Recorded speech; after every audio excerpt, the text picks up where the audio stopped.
Bonjour tout le monde, bienvenue à la Société des Jeux. On se retrouve aujourd'hui pour la présentation d'un nouveau prototype qui arrive sur Kickstarter et j'ai nommé Age of Comics. The Golden Years, c'est l'âge d'or des comic books aux États-Unis et on incarne une compagnie qui cherche à commercialiser des fameux comic books. Ça me parle beaucoup. J'espère que vous aussi. Alors sans plus tarder, Age of Comics, c'est parti!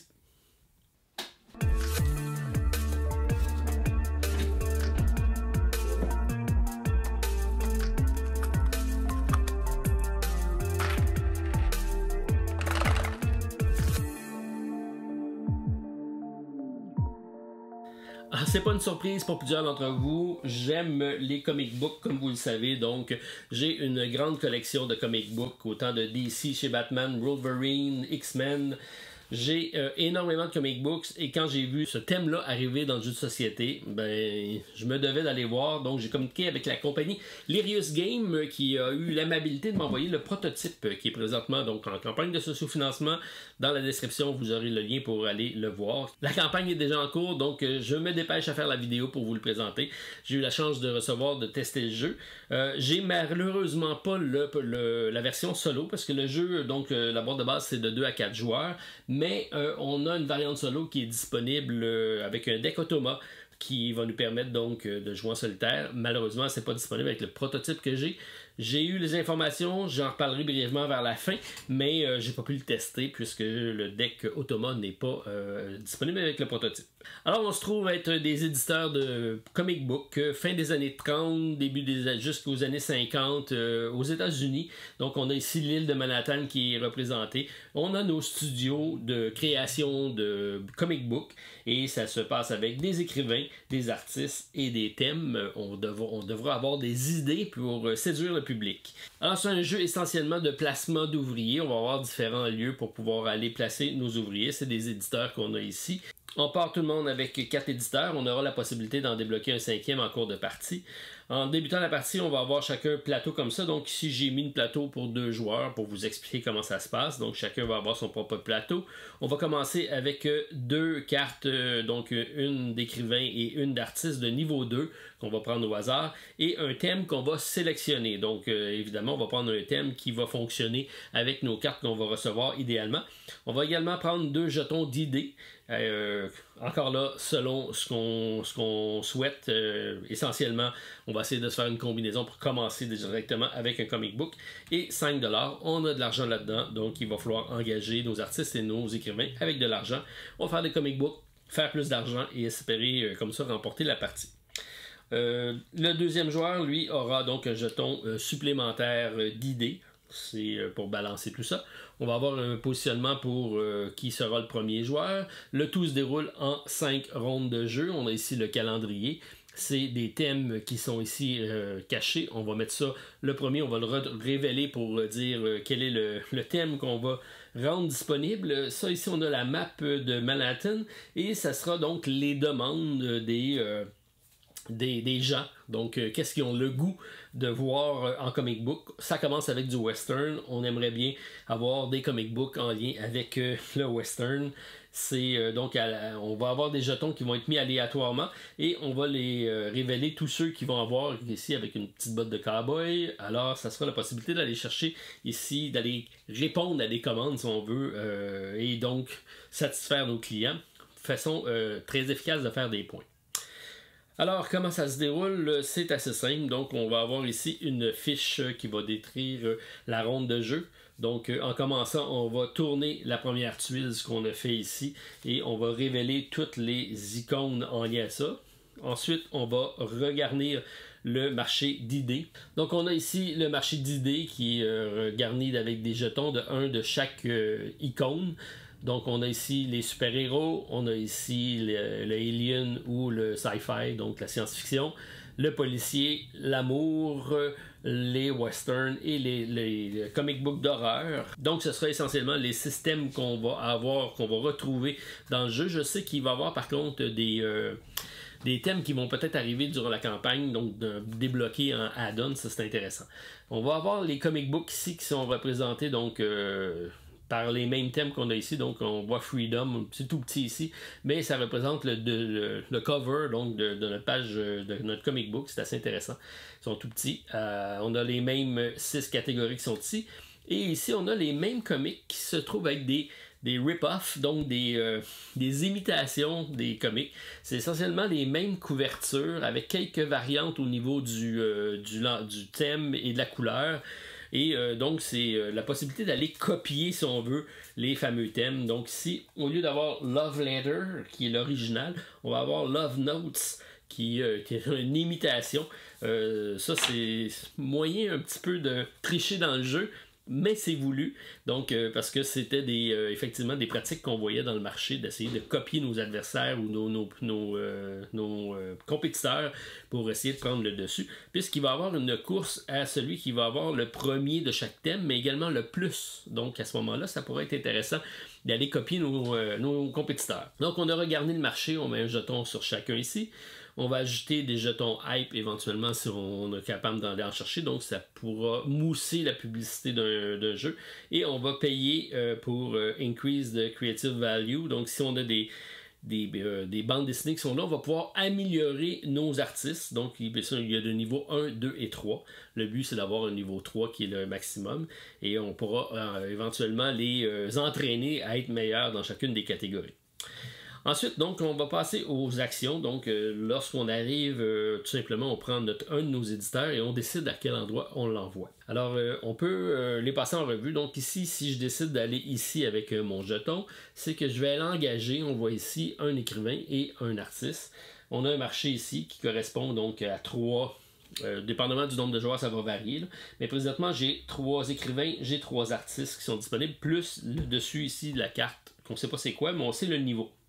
Donc ici, on voit que j'ai un niveau 2 en écriture des films, des comic books d'horreur, niveau 2 au niveau des romances et niveau 3 au niveau des cowboys, donc des westerns.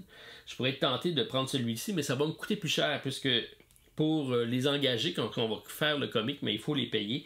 Donc si je fais une combinaison admettons que je prends ces deux ici qui sont dans la même catégorie, donc un écrivain d'horreur et un artiste d'horreur, ça va me coûter 4 pour les payer. Et je pars avec 5$. Donc, il va y avoir une gestion d'argent à faire à ce niveau-ci. Donc, si je vais là, je vais prendre un en haut, un dans le milieu ici, donc un de chaque. Je peux prendre soit face visible ou soit le dessus de la pioche. Ça me permet tout simplement d'aller regarnir ma main. On peut avoir jusqu'à 6 cartes en main. Et on va comme ça essayer de faire les meilleures combinaisons pour faire les meilleurs comic books possibles. Si je vais de l'autre côté ici, je vais aller dans développement. Développement, ce que ça dit, c'est la même chose. Je peux prendre une des 3 cartes visibles ou celle du dessus. Donc ici, on voit que c'est un policier. Ici, j'ai un comic book Freedom de super-héros. Ici, d'horreur et ici, de romance. Alors, je peux prendre une de ces cartes-là et l'ajouter à ma main. Je ne l'ajoute pas sur mon plateau. Il va falloir que j'aille imprimer le comic si je veux aller faire ça. Je peux également payer 4$ pour aller prendre un thème de mon choix. Si je souhaite absolument avoir, exemple, un truc d'Alien et j'en ai pas ici, ben à ce moment-là, je peux payer 4 et je vais aller chercher la première d'Alien disponible. Alors, je prends celle-ci et ça me permet donc d'avoir exactement le thème que je souhaite, mais ça coûte de l'argent. Si on va ici au niveau des idées, les idées, donc le premier qui arrive, on voit ici qu'il s'installe en haut, ça dit qu'il va prendre 2 plus 2. Donc, il va toujours prendre 2 du marché de disponible. Donc, on voit qu'on ne peut pas prendre 2 fois le même. Donc, dans le cas présent, on voit ici que j'ai de l'alien, mais j'ai du cowboy. Donc, je pourrais être tenté de prendre ça et ça. Je mets ça ici de côté. Et 2 autres, je m'en vais ici dans le marché, donc la réserve, et je prends 2 de mon choix. Donc, je vais partir avec 4. C'est très intéressant d'avoir des idées parce que c'est ce que ça prend pour faire les comic books proprement dit. On va ici, si je vais aller faire mon impression. Donc, celui qui va en premier va pouvoir imprimer 2 comic books. Tous les autres vont seulement en avoir un. Ça me coûte 2 idées de la même valeur. Ça va me coûter plus l'argent pour engager les fameux personnages. Donc, on voit ici que si je vais aller construire ça, je décide d'aller là. Ça va me prendre 2 idées. Donc, puisque je vais construire, imprimer Alien Worlds, donc le monde des aliens, on voit que ça me coûte donc 2 idées de la même icône. Donc, je vais dépenser ça. Et là, je vais pouvoir installer mes cartes. Ça me prend toujours un écrivain et un artiste. Je suis pas obligé d'avoir ceux qui sont spécialisés dans le domaine, mais c'est sûr que c'est plus payant.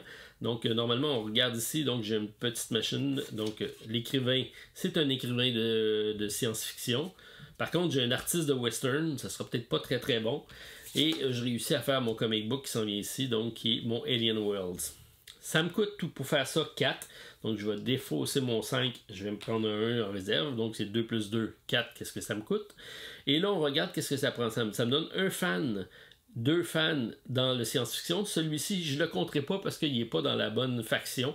Donc on voit que ça me permet d'aller seulement faire 2 fans. À ce moment-là, comme je suis le premier à faire un comic book de cette nature-là, je vais prendre le jeton ici qui va m'ajouter éventuellement donc un fan et 2 points de victoire à la fin de la partie. Et ce que je vais faire, c'est que je vais aller dans la pile des comic books. Je vais aller chercher parmi les petits comic books qui sont ici. Donc on voit ici que j'ai Alien World, qui se trouve être le même. À ce moment-là, je vais regarder, ça c'est ma faction ici. Donc on a chacune une charte, on va progresser. Donc je dis 1, 2, 3, donc je fais 1, 2, 3, on le met ici. Donc c'est celui qui a le plus de comic book qui va avoir ce jeton-là. Donc si mon adversaire décide d'aller faire un comic book, je vais conserver mon jeton. S'il en fait un deuxième, à ce moment-là, ça va changer et c'est lui qui va l'avoir.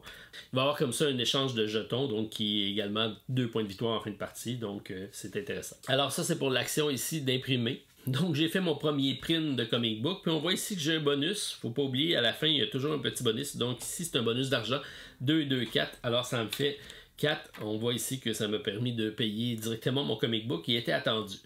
Donc, ça, c'est seulement lorsque je l'imprime une seule fois. J'aurais pu faire un deuxième comic book, j'ai pas d'effectifs pour le faire, donc j'aurais pu penser peut-être me faire une meilleure machine pour pouvoir faire 2 de la fois. C'est pas ce que j'ai fait, mais c'est seulement le premier qui peut faire ça, donc il y a une course également qui s'installe. Alors, j'aurais pu également faire un rip-off. Donc, le rip-off, c'est tout simplement de dire je vais imprimer un comic book d'un de mes adversaires qui a déjà fait. Donc, si c'est à mon tour, je pourrais aller dire je vais aller faire mon Kings of the Plains ici. Mais je pourrais également faire un rip-off, donc une imitation de Alien Worlds. À ce moment-là, je vais aller voir dans ce qui est ici. Et on voit que c'est tout, sont tous...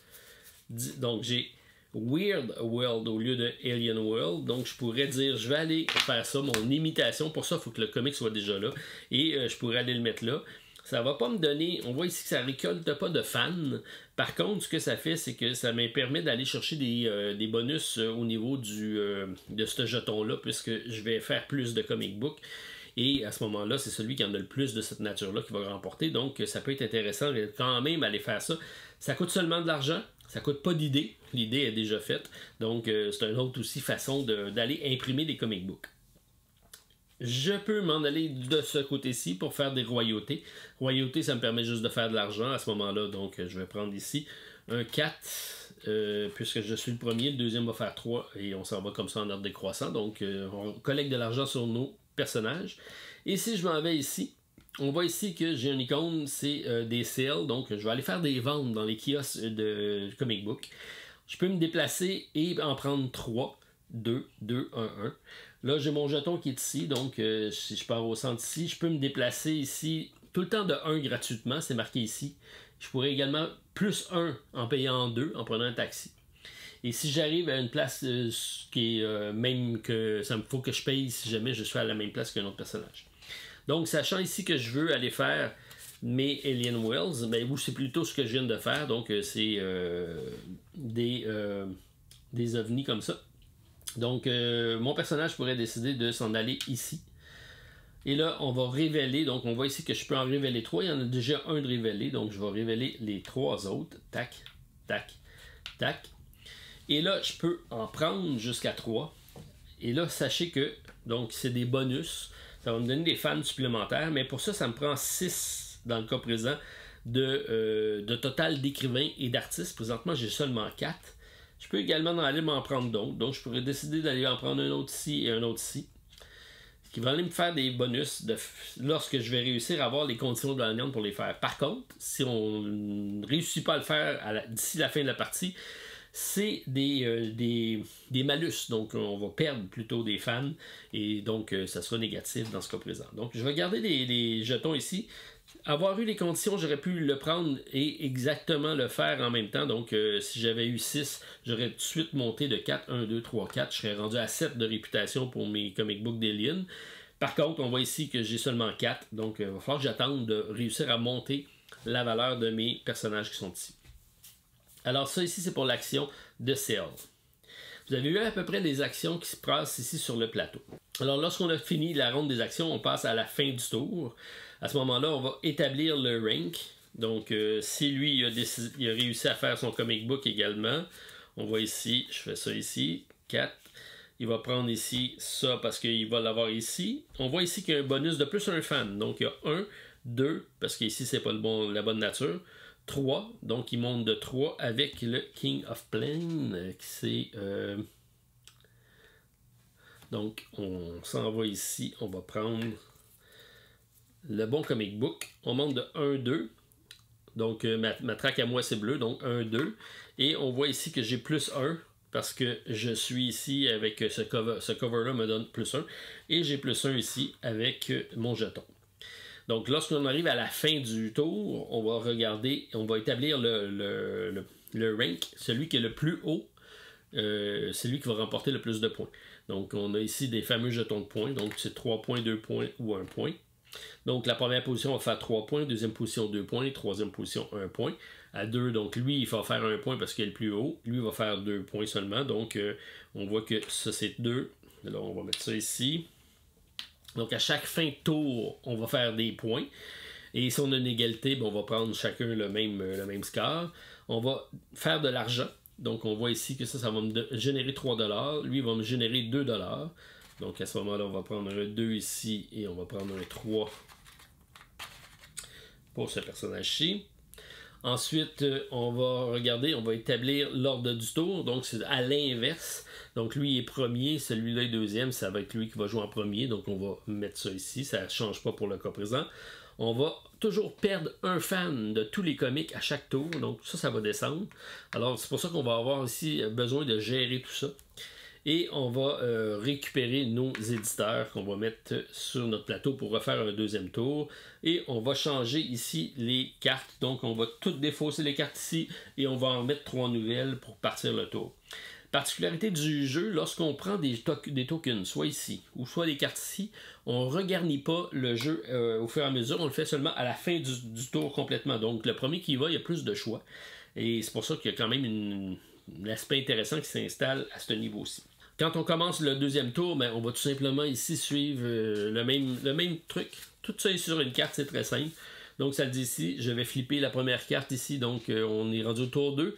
C'est maintenant l'horreur qui est à l'honneur. On va tout tourner les jetons d'horreur, qui va nous permettre de voir c'est quoi la demande au niveau du marché. On va regarnir le marché ici. On va additionner si on a réussi à aller prendre des petits jetons comme ça. Je vais vous revenir. Ça ne sera pas très long pour vous dire quand est-ce qu'on peut les prendre. Et on va payer pour monter les personnages. Comment on fait donc, pour monter? Si on a des personnages qui sont, dans le cas présent, sont les deux de niveau 2, mais celui-ci, je ne pourrais jamais le faire monter puisqu'il n'est pas de la bonne catégorie. Je ne peux pas l'entraîner. Il va falloir que je trouve le moyen de changer mes cartes. On va y arriver, on va avoir un moyen de le faire. Par contre, lorsque ici, dans le cas présent, j'ai un écrivain qui est dans le bon secteur d'activité. On voit ici, c'est la science-fiction. Ben, je peux le monter au niveau 3. Pour ça, ça va me coûter 3$. Donc, je vais payer 3$. On va faire ça comme ça ici. Et on va prendre le jeton ici. On va le passer au niveau 3. Donc, j'ai un écrivain de niveau 3, ce qui me fait un total de 5. On voit, il en manque ici pour me rendre à ce niveau-ci. Donc, je ne pourrais pas le faire si je garde cette carte-ci parce que c'est un artiste de western. Ça ne fit pas bien avec mon thème, donc je vais devoir être capable de changer la carte. Même chose ici, donc je peux passer au niveau 3, comme ça ici, en payant mon 3. Donc si on veut passer d'un niveau à un autre lorsqu'on est à égalité, on paye la valeur totale. Mais si je veux entraîner, donc si jamais j'ai une combinaison donc de la même valeur, et là j'ai un 3 et un 2 dans le même secteur d'activité, mais pour monter celui-là à 3, puisque j'ai quelqu'un qui peut l'entraîner qui est déjà au niveau 3, ça me coûte seulement la différentielle, donc 3 moins 2, 1. Ça me prendrait juste 1$ pour passer lui au niveau 3. Donc c'est la particularité. Mais pour ça, ils doivent être de la même catégorie. C'est pas le cas ici, donc ça c'est quelque chose que je peux pas faire. C'est pourquoi on va peut-être essayer de cumuler nos cartes, aller chercher les bonnes cartes et attendre avant de construire pour pouvoir les imprimer avec tous de bonnes cartes. Par contre, comme c'est un jeu de course, je peux être tenté de le faire quand même pour aller chercher le jeton, puisqu'il y a une course qui s'installe et ça, ben, c'est le premier arrivé qui va rapporter le jeton. On va continuer comme ça à faire les rondes. C'est tout simplement sur 5 rondes. Et lorsqu'on va commencer à additionner d'autres comic books, on va débloquer ici le niveau 2, le niveau 3, le niveau 4. C'est des compétences qu'on va pouvoir débloquer. Aussitôt que je réussis à faire un deuxième comic, donc si je fais ici mon fameux tac tac tac, donc je réussis à construire ça ici, ce qui est quand même intéressant. On va aller prendre le comic book. Donc, dans le cas présent, ça fait 1, 2, 3, 4. Alors, je prends toujours sur la même track. J'envoie ça ici.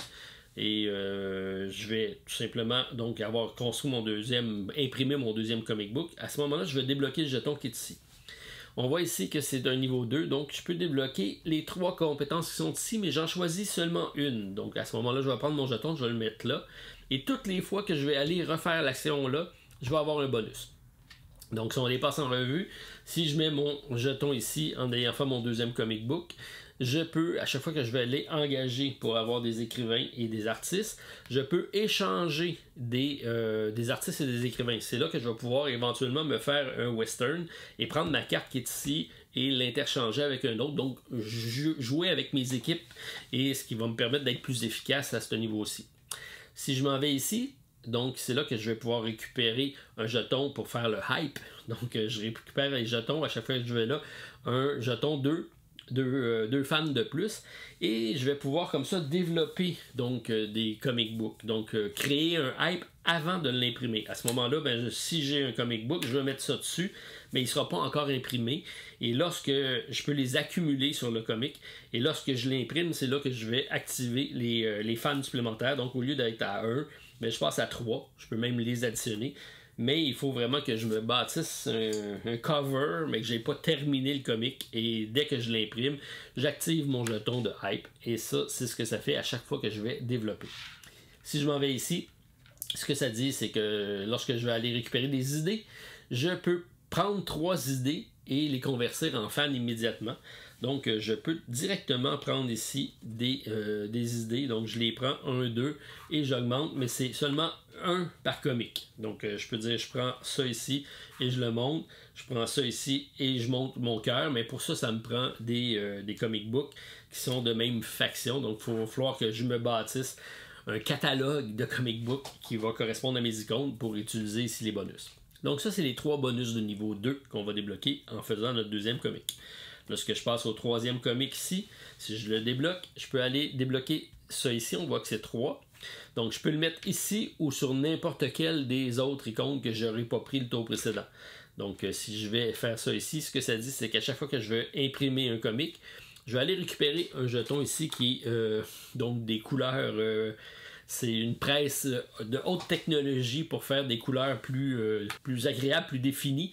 Puisqu'on se rappelle que les premiers comic books, la palette de couleurs était assez limitée.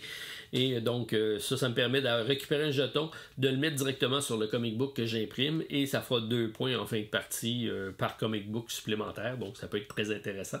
Mais à chaque fois que je vais imprimer, je peux le faire seulement une fois avec un jeton. Et donc, lorsque je vais débloquer mon 4e, je vais avoir 2 choix ici. Donc, je peux aller soit des royautés. Lorsque je vais aller là, je peux payer pour aller des fans supplémentaires. Donc, c'est du marketing. Je peux payer 2 pour avoir un fan, 5 pour avoir 2 fans et 9$ pour avoir 4 fans. Donc, on peut investir en marketing. Ou on peut aller faire une équipe de vente. Et à ce moment-là, lorsque je vais aller ici, je vais faire l'action qui est par mon personnage ici. Mais je vais récupérer un ouvrier de plus qui sera là pour seulement mon seul tour. Donc, à chaque tour, je le prends, je le déploie et à la fin du tour, il retourne là. Et pour le reprendre, c'est à chaque fois que je vais aller faire l'action ici, donc d'aller me promener dans Manhattan, ben, je peux récupérer un éditeur de plus. Et donc, c'est cette possibilité que j'ai là. Donc à partir du 5e comic, j'aurai 1 point de victoire en fin de partie supplémentaire. Le 6e me donne 2 points supplémentaires et tous les autres que je ferai par après me donnent également 2 points supplémentaires. Donc je peux effectivement dépasser mon plateau personnel qui est ici. C'est tout simple comme ça, on va alterner les tours et à chaque tour on va dévoiler un nouveau thème qui sera en demande dans le marché. On va tourner les jetons, ça sera une possibilité d'aller chercher des points de victoire supplémentaires. Et lorsqu'on aura fini le 5e tour, on va prendre notre carte ici, très simple, on va la retourner de bord et on va compter nos points selon les identifications qui sont ici. Donc en cours de partie, on va tout le monde construire un paquet de titres comme ça. On peut avoir des titres qui vont être identiques dans des thèmes pour pouvoir avoir notre majorité bien sûr. Et on va comme ça avoir un scénario qui va ressembler à ça en fin de partie.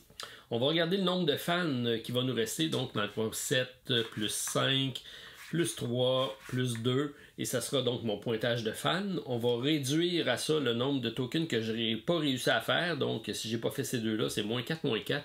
Donc on a tout intérêt à prendre des choses qu'on va réussir ou du moins axer notre développement sur nos bonus qu'on ira chercher. On va également ajouter les étoiles qu'on va retrouver sur notre plateau, sur nos jetons ici, 2 étoiles, ou sur nos fameux jetons ici d'impression qui vont nous donner 2 points supplémentaires. On va pouvoir convertir 4$ en 1 point de victoire, donc l'argent qu'on aura en fin de partie, ou 4 jetons d'idées en un point de victoire également. Et selon nos compositions de cartes, on va comme ça avoir des points. Donc si on a une combinaison parfaite, comme dans le cas ici, donc on voit que c'est tout dans la même thématique, c'est un 6 points. Si j'ai seulement 2 cartes sur 3 qui correspondent, c'est 4 points. Et si c'est toutes des cartes différentes, ben, ça me donne quand même 2 points. On va additionner le nombre de points et c'est celui qui aura le plus de points comme ça qui sera couronné l'éditeur de comic book de l'année. Donc Age of Comic The Golden Years. Ça reprend très bien la thématique des éditeurs de comic book dans les années 40-50. Donc ces fameuses petites revues-là, bon marché, qui se vendaient dans des stands de journaux sur les coins de rue, c'était très populaire après la guerre. Donc c'est arrivé après la guerre, cette grosse frénésie de comic book, ça a continué avec les années. Donc c'est pas axé sur la surenchère ou sur la collection de bandes dessinées, c'est plus sur l'édition. C'est sûr qu'on aurait aimé avoir des covers, donc des artistes qu'on connaît avec des comic books de Marvel, de DC. Ça reste par contre très fidèle à ce qu'on retrouvait à l'époque. J'ai des trucs qui ressemblent à ça, donc It Live. Il y a toutes sortes de compagnies qui ont essayé de se faire une place au soleil puisque c'était très prolifique, mais il y en a quelques-unes qui sont restées. Alors, c'est sûr que c'est quelque chose qui m'intéressait. Bon, il reste peut-être juste à voir si on peut trouver qu'il y a un jeu avec des comics qu'on connaît. Je sais que Comic Hunters qui le fait, mais la licence n'était pas disponible en nord-américain, c'était seulement, je pense, au Brésil. Donc, ça pourquoi donc on a repris la thématique, mais on a été avec des artistes originaux. Je sais que durant la campagne, ils vont débloquer d'autres thématiques également. Ça va être intéressant. Il y a certains petits items que je ne vous ai pas parlé. Donc ici, j'ai des billets de métro qui sont disponibles lorsqu'on va débloquer. À chaque fois qu'on fait un comic, on va aller chercher des bonus. Donc ça ici, c'est prendre 2 jetons d'idées supplémentaires. Ça, c'est prendre 2$. Mais on a également plus un fan. Ici, c'est le ticket de métro. Qu'est-ce que le ticket de métro? Ben, ça me permet de me déplacer n'importe où sur la map ici et aller prendre les bonus qui sont là. Donc, ça m'évite d'aller dépenser 2$ pour me déplacer sur la map. Alors, très intéressant comme thématique. C'est très fidèle. Donc, avoir les écrivains et les artistes, c'est vraiment de quoi que je regardais lorsque j'achetais des comics. Je voulais avoir, lorsque McFarlane faisait un comic, je savais que c'est un artiste qui m'intéressait au niveau de la direction artistique. Donc, même s'il changeait d'éditeur, même s'il changeait de scénariste, je suivais l'artiste parce que ça m'intéressait. Donc, ça, je retrouve ça dans ce jeu-là, c'est très bien. Et donc, plusieurs façons d'aller chercher des bonus avec une course à la thématique. Ça aussi, c'est intéressant. Alors, ça va faire un gameplay intéressant, donc de 2 à 4 joueurs. La variante solo, c'est un deck automa qui permet d'aller bloquer des espaces, qui va compliquer notre vie. Je sais que ça risque d'être une course au point, par contre. J'aurais aimé peut-être que l'automa fasse des points de son côté, mais je vais attendre de voir comment ça se déroule au niveau de la campagne, parce que en tout cas, j'ai pas eu l'accès au fameux deck automa et j'ai pas pu l'essayer, mais je vais être curieux d'aller voir comment ils ont pensé à ça, donc parce que c'est un placement d'ouvriers, il y a moyen de faire de quoi d'intéressant avec ça. Alors, c'était ma présentation de Age of Comic Golden Ears de la compagnie Lirius Games. Alors, si vous avez apprécié, pouce en l'air, commentaire à la vidéo, et je vous invite à aller voir peut-être le lien dans la description pour aller consulter la campagne si c'est de quoi qui vous intéresse. Moi, c'est une thématique que j'aime bien. Alors, content de voir que ça arrive en jeu de société également. Alors, c'était ma présentation et on se dit à bientôt pour une autre présentation à la Société des Jeux. Bye tout le monde, à la prochaine.